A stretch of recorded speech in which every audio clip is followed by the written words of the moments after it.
रूसी हमलों में दहला है यूक्रेन का निकोपोल शहर। हमले के बाद इलाके में लगी है भीषण आग और रूस के हमले में पूरा इलाका धुआं धुआं नजर आ रहा है। और आप देखिए कि कैसे धू धू कर जल रहा है यूक्रेन का एक और शहर। और रूस लगातार हमले कर रहा है और उन हमलों की ये तस्वीरें तस्दीक भी करती हुई नजर आ रही हैं। समीर, बिल्कुल, निकोपोल में किस तरह से भीषण आग लगी हुई है ये आपने देखा और एक के बाद एक मैदाने जंग से इस वक्त भीषण तस्वीरें सामने आ रही हैं।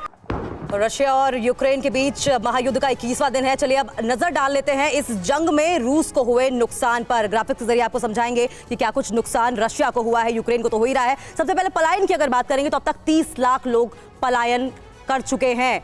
वहीं बर्बादी का आलम यह है कि हर कोई परेशान है। रोजाना 70,000 से ज्यादा लोगों का पलायन हो रहा है। बच्चों की हम बात कर रहे हैं। बर्बाद लगभग दिखाई दे रहा है यूक्रेन। 10 लाख से ज्यादा देश से चले गए हैं।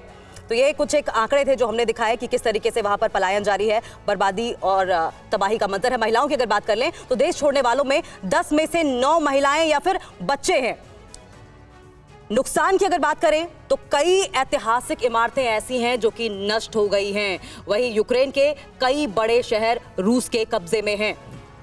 इसके अलावा 3 तरफ से रूसी सेना का घेरा है। राजधानी कीव की अगर बात करें, क्योंकि चौतरफा घेरने की कोशिश कर रही थी, लेकिन फिलहाल 3 तरफ से कोशिश कर रही है कि कीव को कब्जे में ले लिया जाए। अगर मौतों की बात कर लें तो अकेले मारियोपोल में ही बताया जा रहा है कि 2,500 से ज्यादा लोग मारे गए हैं। सर, ये तबाही का जो मंजर दिखाई दे रहा है, ये कब तक सिलसिला रुकेगा? और स्ट्रेटेजी की अगर हम बात करते हैं तो रशिया लगातार अपनी स्ट्रेटेजी चेंज कर रहा है। क्या उम्मीद करें कि फॉल्स फ्लैग ऑपरेशन को लेकर क्या कुछ कदम उठा सकता है या पहले से उठा रहा है? मुझे नहीं लगता रशिया अपनी स्ट्रेटजी बदली कर रहा है। ये ज़रूर है कि उनको जो रेजिस्टेंस मिल रहा है वो शायद उनकी उम्मीद में नहीं था, वो उसकी उम्मीद से बाहर है।